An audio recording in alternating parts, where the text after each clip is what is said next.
Introducing the new Women of Austin community. You asked, we answered. We have created a special online community where we can stay connected between events without the distractions of your typical social media platforms. You'll find exclusive content, in-person member-only events, discounts from local businesses, and so much more. Become a founding member today at womenofaustincommunity.com.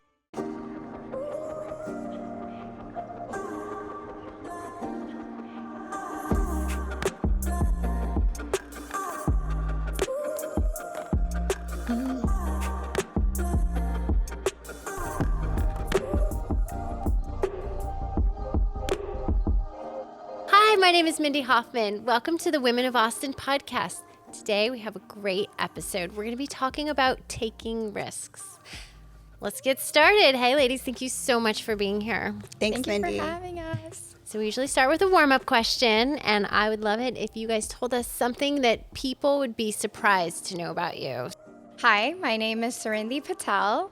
I am originally from Sri Lanka, and I am new to Austin from Chicago. I am the founder and CEO of Meraki Public Relations. We are a communications firm offering PR, event planning, and strategic communication services to female-owned or minority-owned businesses. As somebody who is fairly new to Austin, Women of Austin podcast has been a wonderful way for me to connect and collaborate with other badass females in the community. Something people would be surprised to know about me is that I got my private pilot license when I was in high school. Whoa, okay, wait. Pilot license. Wow, Yes. in high school. Yeah. Wow. I really wanted to be an astronaut at the time, so I was very serious about my aviation career. Wow, that's amazing. Oh my gosh. Okay, Kelly. Hi, my name is Kalyan, founder of Sweatland. Moved from New York City over 5 years ago, and now I'm an Austin girl. I'm the CEO and founder of Sweatland, which is an infrared sauna and light therapy studio here in Austin. The Women of Austin group and podcast has been such a blessing to be a part of here in Austin. The women that you meet and the friendships that you make and the support that you receive are just incredible. How about you? Well, that actually just prompted me to think of a story, but certainly not as cool as that. I was impressed by the fact that I actually got my certification to be able to jump out of a plane myself. Oh, so Wow. Without actually doing it tandem. I did it as a surprise for my father when I was in my mid-20s. I flew home to surprise him for his birthday, and I got my certification so I could actually skydive with him because he was like an airborne ranger in Vietnam. Well, that Love it. aligns perfectly Yeah, with our That wasn't what I was topic. going to say, but Yeah. it really made me think of that. So That's perfect. So we got our risk takers here then. Yeah. Clearly. Yeah, it's in our blood. Well, great. Then let's talk more about that. I have a quick quote I wanted to just read to get the conversation started. Les Brown said, "Too many of us are not living our dreams because we are living our fears." Like, I'm afraid of jumping out of a plane. Like, I don't know that I would do it, but I can only imagine that it's so exhilarating and amazing and worth it. I remember when I did it, the gentleman who I got certified with basically said, you're going to do this and you're either going to love it and you're going to say, take me right back up, or you're going to be like, okay, did that, don't ever need to do that again. And I was like, take me back up. Yes, yes. So That's so Kelly. I love it. I love it. So what about taking risks in your personal life and your businesses? I want to touch on all of that. So I want to start with moving to Austin because I know both of you moved here, and I want to hear a little bit about what that was like and how you made the leap and what it meant to you and what you were afraid of and how you overcame it. So that's like 10 questions. Yeah. Go ahead. Okay. Well, I've actually moved around my whole life. So I immigrated to the U.S. When I was 9 years old from Sri Lanka. And I think for me, Austin, I really wanted to kind of show my husband that this is a risk worth taking. We gotten married, and I just wanted our own adventure in a new city to tackle something on our own. I think there's something about moving to a brand new city, not knowing anyone, having to just make new friends, kind of really form your footing, and doing that together really brings you and a partner together. So that was like my primary reason for wanting to move here. We didn't know anybody really, and we just visited, loved it, and it worked out. Amazing. You didn't know anybody. That's brave. Yeah. That's brave. Well, now you do. Yeah, You're so now I glad do. you're here. Yeah, thanks to you and some of the great friends we've made along the way. But it's also a very kind of transplant city. So that's been nice because everywhere we go, it's been very easy to meet people. They're all new to Austin from somewhere. And so that helps. That's true. And Kelly, your experience is I can absolutely relate. Same thing. Came to Austin not knowing anyone. And so I definitely understand and relate very well to that. My story was a little bit different. My husband and I were very well established in New York City, had a great life there.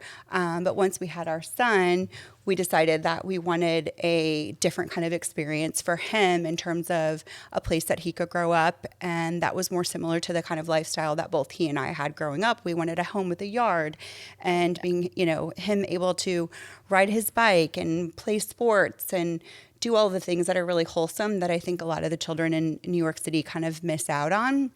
And so when he was 1, we kind of struggled with the where's next? We know we'll always have New York. We know we'll always be involved with New York. And my request was warm weather. Yes. And we just kind of, went on this circle of where are we going next. And it was a random Tuesday. And he was like, you know what, we should check out Austin. And so we booked tickets for that upcoming weekend, came here, decided to look at homes with the realtor, and we're just kind of like, we'll take that one. And we just kind of did it. And we both looked at one another like, oh my God, I cannot even believe we did this, because we're both pretty calculated with our risks. And this was the one thing that it just felt like the right thing to do without so many words. It just felt right. Yes. And we did it. That's amazing. And here we are, and could not imagine a better life for us, for our family, for our businesses, for our son. So it's been amazing. That's similar to how I felt when I moved here. I didn't know anyone and I was scared. But for me, I didn't have a choice. It was my ex-husband's job brought us here, so we had to come. But when we got here, it took me a while, but once I finally got settled and learned the city, like Sarindee was saying, it's the people are all so nice and they're all transplants. And once I started meeting so many people who were just so welcoming, and you see all those memes or whatever, like, hey, Californians, don't come, or don't move here. But not everybody's that mean here. Not anybody. No. No one is. Yeah. No one is. Yeah. And what I find to be the best part about Austin is it's such the perfect mix of beautiful landscape, water, hills, trees, and such a cool city that's so accessible for everyone, because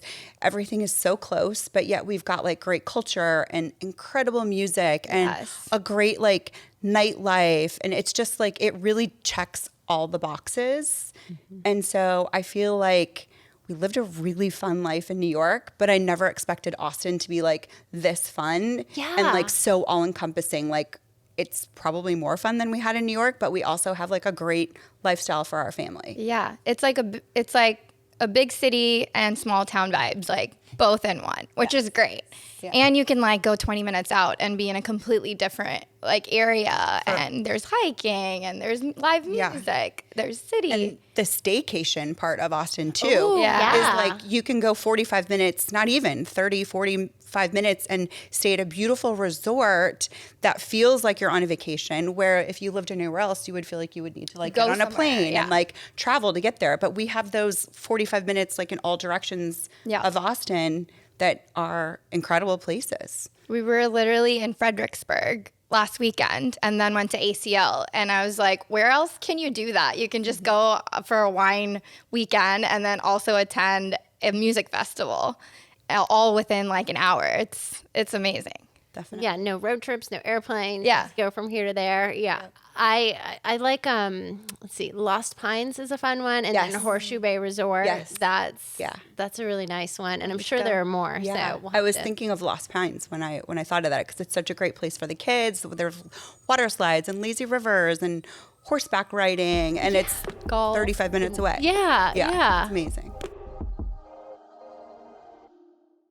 Are you looking for a great tasting, healthy, and sustainable meal delivery service? Well, look no further than Prep to Your Door. Prep to Your Door delivers 100% organic, plant-based, and ready-to-eat meals with a zero-waste delivery service. So it's good for you and the planet. And y'all, it tastes amazing. Check out the link in the description to learn more about this incredible company and get $50 off your first order of $75 or more. Prep to Your Door.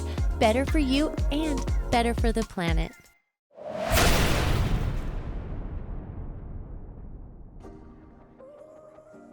Hi, my name is Mindy Hofman, and I'm the founder of Women of Austin. In today's episode, we're talking about taking risks. Our two guests today have definitely taken some risks that have paid off, and I was so happy to have them on for this conversation. Thank you so much for joining us. Today we're filming in Cahoot's new Fender Lounge. It's a new private event space, and y'all, it is amazing. We are so honored that In Cahoot's had us back, and we just love them so much. And then, so you guys took the risk, you jumped in, you moved here. Now let's talk about what you're doing here, because I know that you both changed careers and pretty drastically. So we'll start with you, Kelly. I want to hear about how your journey since you got here, because I know you did the real estate and then sweat. Well, I'll let you tell it. Yeah, I mean, I had a really successful career in New York, and I was fulfilled in certain ways, but not in others. I was working for a large company that, you know, in a company like that, you just kind of become like one of a herd of people. And I was successful, but I didn't fulfill like I was like living my life's dream by any means. I was very fulfilled because I was taking care of patients, and I was working closely with surgeons that all were incredibly appreciative of me. And so I felt a lot of gratitude, and I felt a lot of accomplishment out of that. But then when I had my son, that career was by no means for me and conducive to me being the kind of mother that I wanted to be and part of our family. So when we moved here, I was fortunate to be able to just kind of take a breath and take some time to really just enjoy being a mother. And I knew that wasn't going to last long, because I knew that I always had aspirations of doing things for myself and one day kind of starting my own thing. So I got my real estate license just because it was always been something that I wanted to do. Really enjoyed doing that. I mean, got to see Austin in a different way, from a real estate standpoint. Got to learn a lot. But I always intended to do something in the health and wellness realm.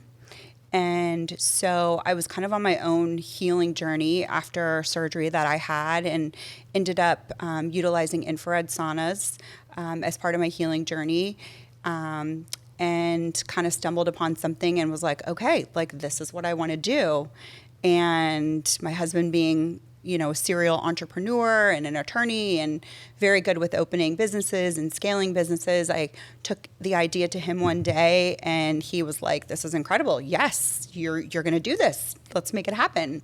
So I had the support of him, but I really believed in the idea. And I took the leap of faith and just went after it.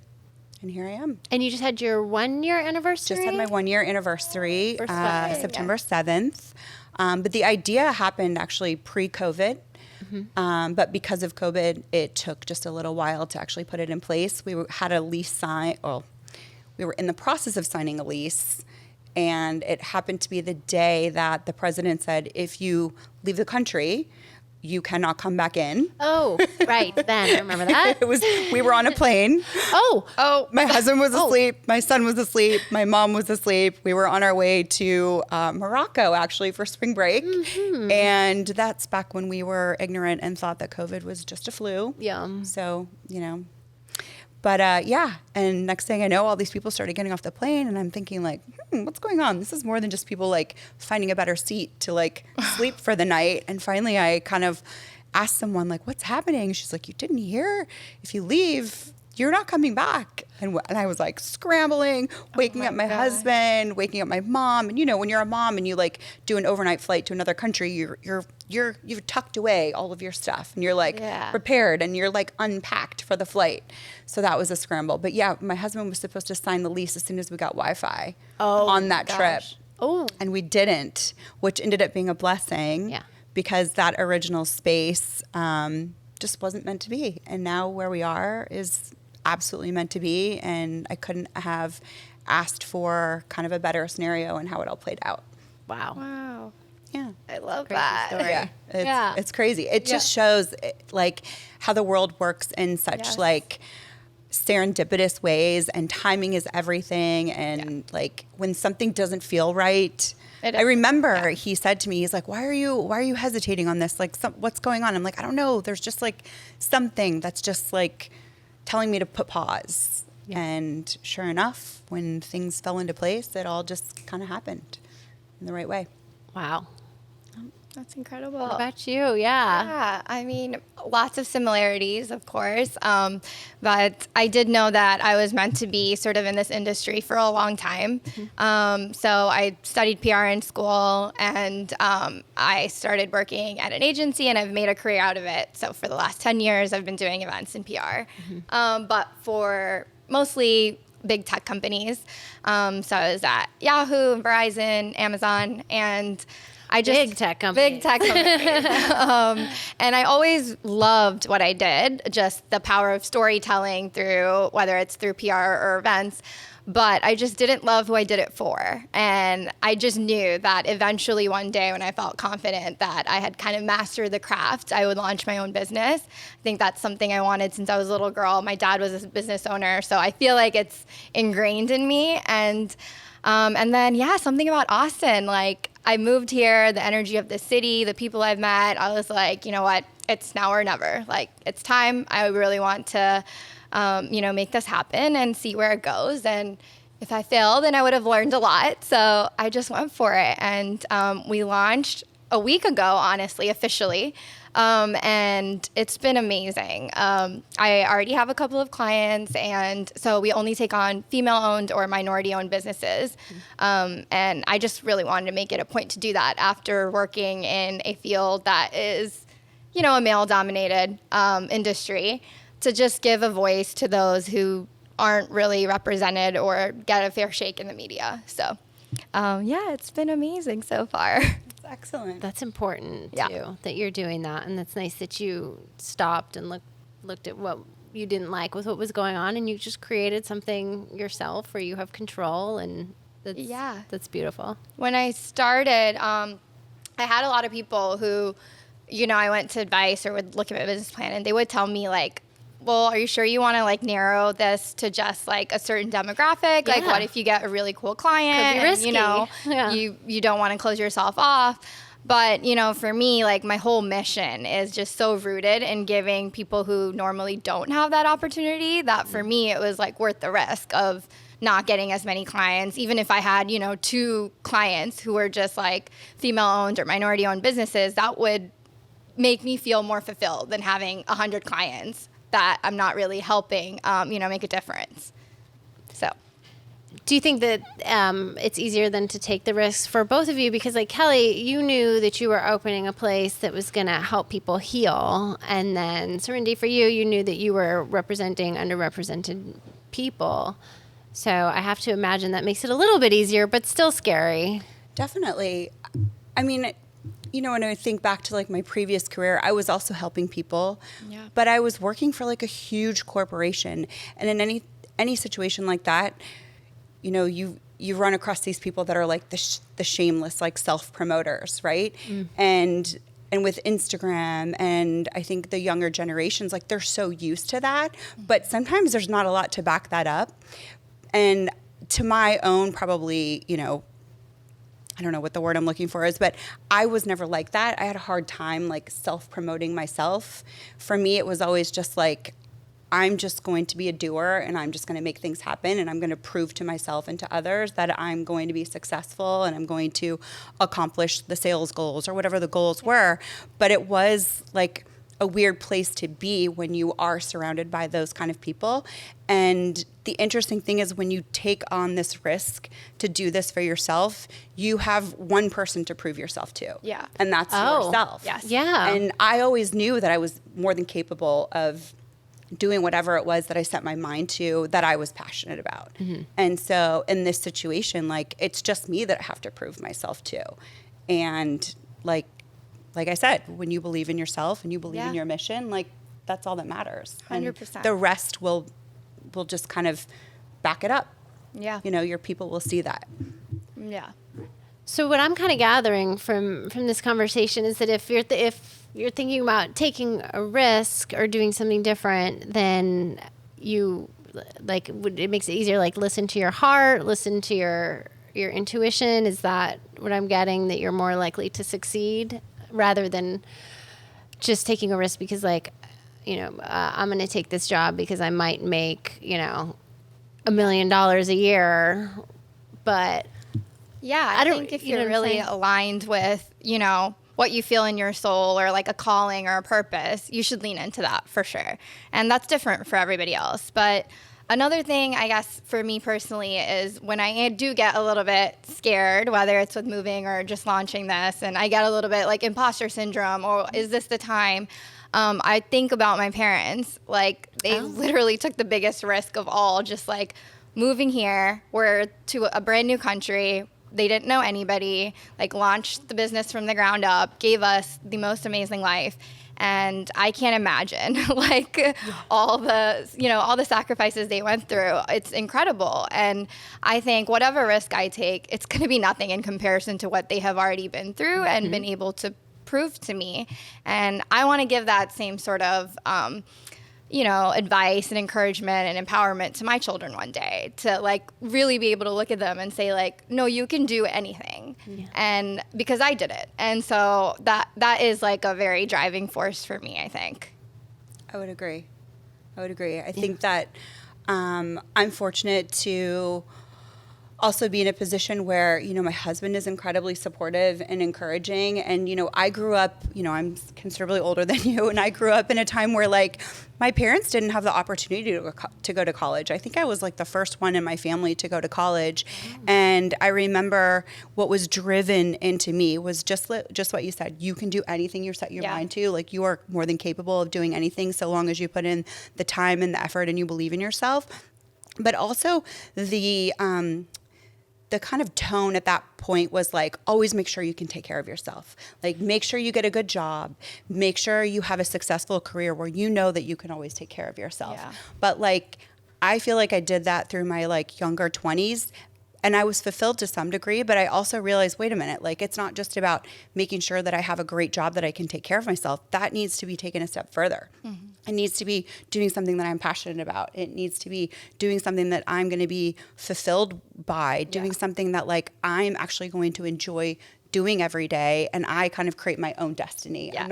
I'm not relying on someone else to kind of tell me how to maneuver my career path. Like, I can do this myself. Yeah. Absolutely. It's so admirable. I think especially for like young girls, like in the culture I grew up in, there's very different avenues like that. It's like you tell the women to be like risk averse and you instruct the boys completely opposite. And I was very lucky to have parents who like treated my brother and I completely equally. I didn't realize the difference growing up, which as an adult, I realize is a blessing because not everybody grows up that way. Yeah. But I 100% agree. It's also about like the people you surround yourself with. So like your partner, your friends. And I mean, I feel like I can do anything just because of my tribe. Like, and if I am having a moment where I'm like, I don't know if I should move or is this going to be okay? I just lean on them and they are always like an extra reminder to be like, you got this. Yeah. Does auto repair leave you frustrated? Wondering, where do I go? How much will this cost? Obigo is now in Austin and has solved all of those problems. Obigo and Dave's Ultimate Automotive have teamed up to bring Buy Now, Pay Later to Austin. with 0 interest. No credit? No problem. Auto repairs never wait for the perfect time. Now you don't have to worry. Find ObiGo in the App Store and download it today. That's OBIIGO. Women of Austin would like to thank our community sponsors. Hot Works Austin Lakeline at Anderson Mill Road and FM 620. Dave's Ultimate Automotive. Visit davesultimateautomotive.com and become a part of the Dave's family today. Magic Robot, magicrobot.com. Elite Marquee and Events at Elite Marquee Austin. What is it they say? Your vibe attracts your tribe. Yes. Well, I'm glad to have both of you guys in my tribe, and we are out of and you as time. well. Yeah, this was really helpful. I feel like taking some of the things that I learned from you guys today, I'll become a better person, but also a better parent. It was really, really fascinating to learn about how you guys how you will parent and how you do parent and how your parents had the effect on you. So that was an unexpected gain from this episode. And thank you so much. And I hope to see you guys back. Kelly, I bring people back. Always so fun, and it's such a pleasure to meet you. You as well. Thanks, Mindy. Thank you. And to learn more about Kalyan and Sarindee, you can read more in the description below. Thank you. Thank you. Thanks so much for joining us today on the Women of Austin podcast. A new episode premieres twice a month right here on the Women of Austin channel. Make sure to subscribe and hit that notifications bell so you never miss an episode. Make sure to follow us on Instagram at women_of_Austin. My name is Mindy Hofman. I hope you'll join us for our next episode of the Women of Austin podcast.